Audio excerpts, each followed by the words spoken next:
노마드의 삼국지 이야기. 난세를 풍미했던 많은 호걸들이 있습니다만은 진정한 영웅은 많지 않습니다. 난세의 영웅들에게 무엇보다도 필요한 것은 강력한 권력 의지입니다. 그래야 그 의지를 통해서 일관된 삶을 살아갈 수 있고요. 시대의 방책을 낼 수가 있기 때문입니다. 그런 의미에서 삼국지에서 진정한 영웅은 유비와 조조라고 할 수 있겠는데요. 그들은 무엇보다도 권력에 대한 강한 의지를 가지고 있었던 사람들이었습니다. 그리고 자신만의 방식으로 일관되게 그 권력을 추구했던 사람들이었습니다. 오늘은 특별히 유비의 삶을 권력의지라는 측면에서 재구성해 보도록 하겠습니다. 후흑학이라는 것이 있습니다. 그 말 뜻대로 그대로 해석하면 후흑, 뻔뻔함, 음흉함을 말합니다. 얼굴이 두껍다는 것인데요. 결국 속으로는 음흉한 생각을 품고 있으면서 겉으로는 인자한 척, 군자인 척 한다는 것입니다. 이 말은 청나라 말기에서 중화민국 초기까지 살다간 이종호라는 사람이 주창한 이론입니다. 난세에는 이렇게 해야 성공할 수 있다고 하는 것입니다. 한마디로 뻔뻔해야 된다는 것이죠. 이런 뻔뻔함의 대명사로 이종호가 예를 든 사람이 바로 유비입니다. 유비에 대해서 이렇게 말합니다. 유비의 특기는 보통 뻔뻔한 것이 아니라는 점에 있다. 그는 조조를 비롯해 여포와 유포, 손권, 원수에게 붙으면서 이쪽 저쪽으로 오간 인물이다. 그러나 그는 남의 울타리 속에 얹혀 살면서 이를 전혀 수치로 생각하지 않은 것은 물론 울기도 잘했다. 유비를 아주 뻔뻔한 인물로 평가하고 있습니다. 얼굴 두껍다는 거죠. 그런데 난세의 유비가 가지고 있는 이런 뻔뻔함은 오히려 유비의 커다란 무기가 되었다는 것입니다. 정사삼국지 촉서 선주편에 보면 이렇게 말합니다. 유비는 도량이 넓고 의지가 강하며 마음이 너그러웠다. 의지가 강한데 너그럽다. 그러니까 전형적인 외유내강형이라고 할 수 있겠는데요. 지난 영상에서 말씀드렸다시피 그는 대단히 친화력이 강한 사람이었습니다. 그리고 가능하면 모든 사람들에게 잘 대하려고 노력하고 그의 그런 태도가 많은 사람들을 또 감동시킨 것도 사실입니다.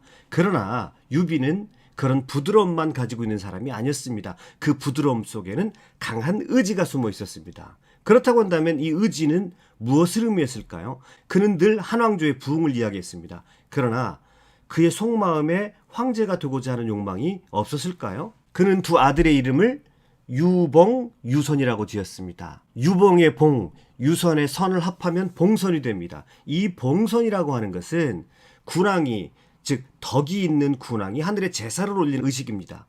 이것은 황제라고 해서 무조건 올릴 수 있는 예식이 아닙니다. 황제가 덕이 있고 업적을 어느 정도 인정을 받아야 비로소 태산에 가서 하늘에 봉선제를 드릴 수가 있습니다. 자신의 아들을 봉자, 선자를 따서 이름을 지었다라고 하는 것은 그의 속마음이 어떤지를 분명하게 드러내주는 것이죠. 그는 권력에 대한 강한 의지를 가지고 있었던 사람입니다. 즉 황제가 되려고 하는 의지와 생각을 분명히 가지고 있는 사람이었다는 것입니다. 사실 난세의 정치를 하는 사람이 이런 생각이 없다는 것 자체가 오히려 이상하다 할 수 있겠지요. 유비가 한왕조의 부흥이라는 대의명부를 주장했습니다마는 그것은 자신이 황제가 되고자 하는 의지를 포함한 것이라고 보아야 할 것이고, 사실 이 점은 유비가 가지고 있는 무형의 자산 중에 하나였습니다. 그의 주변에 모인 사람들도 유비가 황제가 되는 것에서 그다지 큰 거부감이 없었던 것이 사실입니다. 유비 사실 사람이 좋아 보이고 친화력을 통해서 사람을 끌어모으는 힘이 있습니다마는 속으로는 그 누구보다도 강력한 권력의 의지를 가지고 있었던 사람이다, 이렇게 평가할 수가 있겠습니다. 그 권력 의지가 난세를 뚫고 나가는 강력한 힘으로 작용했다는 측면에서 유비의 삶을 간단하게 정리해 보겠습니다. 유비의 강한 권력 의지 또는 큰 뜻을 가졌다라고 하는 것은 그의 초반부의 행적을 보면 짐작할 수가 있습니다. 작은 권력에 그는 연연해 하지 않았습니다. 20대 후반에 184년 황건적의 난이 일어나자 유비는 토벌대에 참여해서 공을 세우고 중산국 안희현의 현위가 됩니다. 국방과 치안을 담당하는 직책이 현위입니다. 그런데 얼마 뒤에 군공을 세운 사람 가운데 가짜 군공자를 선발하려는 조서가 내려오고요.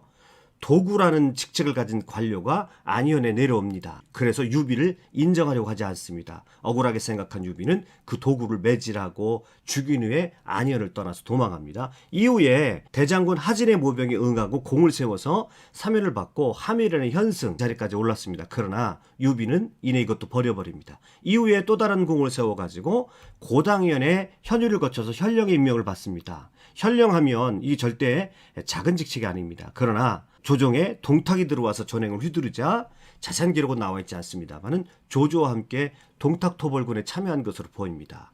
역시 이 현령 자리도 버려버립니다. 황건적에 난 이후의 그의 행적은 그가 결코 작은 꿈을 가진 사람이 아니었음을 보여주고 있습니다. 군웅할거기의 유비의 행적을 권력의지라는 측면에서 한번 살펴보겠습니다. 유비는 조조와 함께 동탁토벌군에 참가한 것으로 보이는데요. 그 이후에 208년 적벽대전까지 6번이나 허리를 굽혀했습니다. 그 오랜 동안 변변한 자신의 세력 근거지를 확보하지 못했기 때문에 누군가에게 늘 의지했어야 했다는 것이죠. 그는 처자식을 4번이나 잃어버립니다. 기본적으로 유비가 이렇게 떠돌 수밖에 없었던 것은 뭐니 해도 조조라고 하는 걸출한 인물이 아주 빠르게 중원의 한가운데를 차지해버렸기 때문이라고 해야 할 것입니다. 아무튼 214년 익주 자사에 오를 때까지 그가 떠돈 세월이 25년, 황건적의 난부터 따지면 30년이라는 세월이 흘렀습니다. 반평생을 중국 전역을 그는 떠돈 것입니다. 오랜 시간 자신의 근거지 없이 떠돌다가 폐업을 이룬 인물이 춘추시대에 있었습니다. 춘추시대 두 번째 패자인 진문공이었습니다. 그가 그 당시 중원을 떠돈 시간이 무려 19년이었습니다. 그 고난의 방랑 시기를 지나고 마침내 이 진문공 중위는 19년 만에 폐업을 이룹니다. 그런데 유비는 근 30년입니다. 유비라고 하는 인물의 끈기와 인내 그리고 모든 굴욕을 감내해 나가는 그 과정은 정말 눈물 나는 과정이었습니다. 그가 정말 강인한 권력의지가 없었다고 한다면 도저히 불가능한 일이었습니다. 능굴능신이라는 유비의 삶을 가장 잘 표현하는 사자성어가 있습니다. 말 그대로 해석하면 굽히기도 잘하고 금방 또 일어서기도 잘한다 이런 뜻입니다. 자신의 뜻을 숨긴 채 순간의 굴욕을 잘 참아낸다 이런 뜻이죠. 능굴능신의 앞권은 여포와의 관계에서 볼 수가 있습니다. 조조와의 전투에서 패한 여포가 서주에 유표를 찾아옵니다. 유비가 여포를 받아주죠. 그런데 여포하면 또 배신의 아이콘입니다. 원술과 내통해서 유비를 공격하는 바람에 어렵게 얻은 서주 땅을 유비는 잃어버립니다. 그런데 이때 서주 최고의 후보자 위축이 유비를 도와서 수천 명의 병력을 넣습니다. 그런데 이때 유비는 놀라운 결정을 합니다. 자신을 배신한 여포에게 다시 투항합니다. 이건 정말 유비가 아니면 못하는 결정이죠. 지금 자신의 힘으로는 아무것도 할 수 없다고 생각하고 여포의 힘을 이용해서 원수를 쳐야 된다고 생각한 것이죠. 이게 능굴능신의 전형적인 예입니다. 숙여야 할 때와 나서야 할 때를 구분하는 놀라운 처세술이죠. 이건 그의 마음속에 큰 뜻을 품고 있는 자만이 할 수 있는 일입니다. 여포가 누군가요? 배신의 아이콘이죠. 다시 유비를 공격합니다. 또다시 여포에게 탈탈 털린 유비는 이번에는 조조를 찾아갑니다. 그리고 기어이 조조의 힘을 빌려서 여포를 제압해버립니다. 저는 유비의 정치적인 입장을 유교적 현실주의자다라고 평가를 합니다. 여기에서 현실주의자라고 하는 것은 난세의 성격을 잘 이해했다라고 하는 점에서 그런 평가를 내린 겁니다. 난세는 대의만 가지고는 살 수 없습니다. 지금 군웅할거기의 유비를 살펴보고 있습니다만은 군웅할거 무엇보다도 힘의 논리가 지배하는 세상, 약육강식의 세상이거든요. 이런 세상 속에서 그가 살아남을 수 있는 것은 위에서 설명드렸듯이 자기 자신의 자존심을 버리고 남을 속일 줄도 알아야 됐다는 것입니다. 또한 그는 자기 자신에게 악하게 대하는 사람들에게 어떨 때는 정치적인 목적을 위해서 기꺼이 남을 속이고 보기에 따라서는 위선적인 행동을 하는 것도 마다하지 않습니다. 현실주의자로서의 면모를 보인 것이죠. 그러나 그는 비굴하게 몸을 숙이지만 늘 입으로 대의와 인과 명분을 주장합니다. 이것은 유교적 이상을 가지고 있었다라는 것을 의미하는데 이것은 말뿐이 아니었습니다. 그는 늘 사람을 대할 때 선비들을 예우하며 아랫사람들에게 늘 관대했습니다. 그리고 그에게 기회가 주어졌을 때 민초들을 남달리 살피는 것으로 그의 이상을 드러냅니다. 그는 짧게나마 군웅할거기의 공손찬 휘하에서 평원상이라는 직책을 맡았습니다. 그때 철저하게 애민, 민초들의 형편을 살피고 베푸는 정책을 펼칩니다.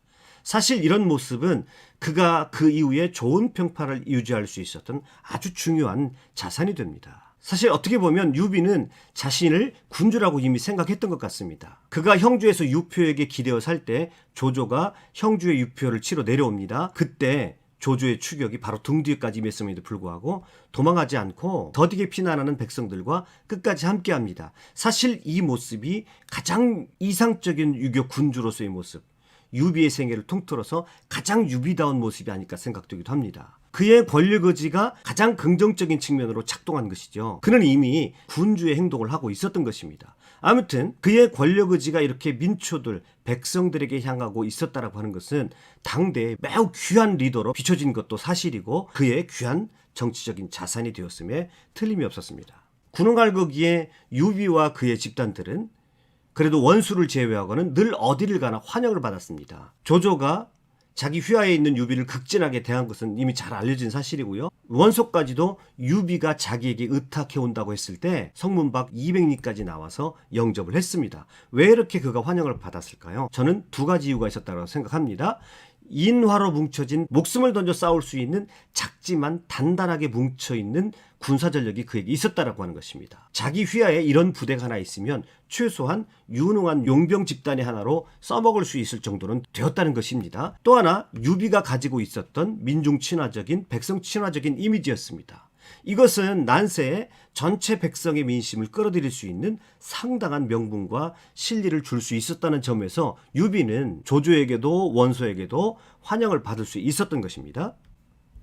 유비가 조조에게 위탁하고 있을 때 어느 날 조조가 유비에게 중원의 영웅이 누구냐라고 묻고 이어지는 대화 가운데 지금 천하에 영웅이 있다면 당신과 나뿐이요 라고 말합니다. 이 순간 갑작스럽게 번개가 쳤고 유비가 젓가락을 떨어뜨린 사건으로 유명하지요. 그런데 여기서 무슨 근거를 가지고 조조가 유비를 영웅으로 생각했는가 하는 것은 정사에 나와 있지 않습니다. 그런데 이 부분을 연의에서 나관중이 조조의 영웅론을 소개하면서 이런 해석을 덧붙이고 있습니다. 내가 말하는 영웅이란 가슴에 큰 뜻을 품고 지략이 있으며 위로는 우주의 이치를 꿰뚫어보고 아래로는 천지의 조화를 다스려야 하오. 자, 크게 세 가지를 말합니다.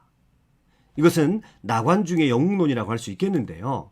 대체적으로 두 가지는 나관중의 해석에 저도 동의를 합니다. 영웅이란 가슴에 큰 뜻을 품고 있고 권력 의지를 가지고 있어야 된다는 것이죠. 지략이 있으며.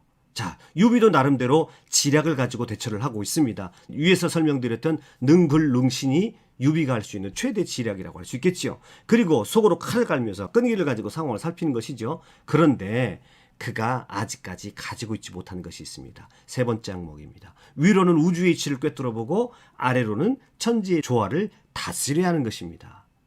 사실 이것은 유비가 아직까지 가지고 있지 못한 것이죠.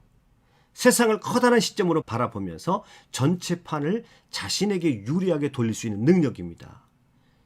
군웅할거기의 유비에게서는 보여지지 않는 능력이죠. 사실은 이런 능력은 조조가 가지고 있는 것이죠. 조조의 특기 중에 하나가 상황을 재빨리 읽고 빠르게 대처하는 능력이라고 할 수 있겠습니다. 그렇기에 그는 일찍이 중원에 자리 잡고 대세를 형성할 수 있었습니다. 그래서 유비가 그런 사람을 찾아 나서지요. 여러분도 짐작가시는 사람이 있을 겁니다. 유비가 권력을 향한 강한 의지를 가지고 있었다라고 하는 세 번째 증거는 바로 제갈량이라는 인재를 얻은 것입니다. 이 제갈량과의 만남은 사실 많은 이야기를 쏟아내지요. 삼고초려다. 또 제갈량이 이때 유비를 만나서 제안한 천하삼분직의 융중대에 대한 이야기, 그리고 이어지는 적병대전까지 흥미진진한 이야기들이 등장합니다. 여기에서 중요한 것은 유비가 자신과 제갈량과의 관계를 어떻게 생각했느냐 하는 것입니다. 수어지교입니다. 제갈량을 군사로 모신 것에 대해서 처음에 관우와 장비가 유비에게 불만을 터뜨리죠. 그러자 유비가 제갈량과의 자신과의 관계는 물고기와 물로 비유한 것입니다. 그 둘 사이의 조화가 아주 잘 맞았다는 것인데 유비는 왜 그렇게 제갈량을 좋아했을까요? 이렇게도 질문 던질 수 있습니다. 제갈량은 왜 유비를 선택했을까요? 둘 사이에는 아주 기가 막힌 조화가 이루어집니다. 정말로 서로가 서로에게 완벽하게 필요로 하는 존재였던 것이죠. 제갈량에게 유비는 자신의 뜻을 마음껏 펼칠 수 있도록 장을 마련해 줄 수 있는 군주 후보였습니다. 제갈량이 만약에 조조에게 갔다면 또는 손곤에게 갔다면 제갈량은 그저 평범한 책사에 불과했을 것입니다.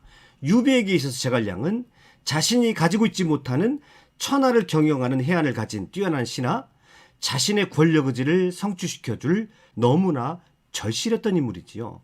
그런 의미에서 저는 유비는 삼고초려 정도가 아니라 그 이상이라도 했을 것이라고 생각합니다. 그렇게 유비에게는 강력한 권력 의지가 있었던 것입니다.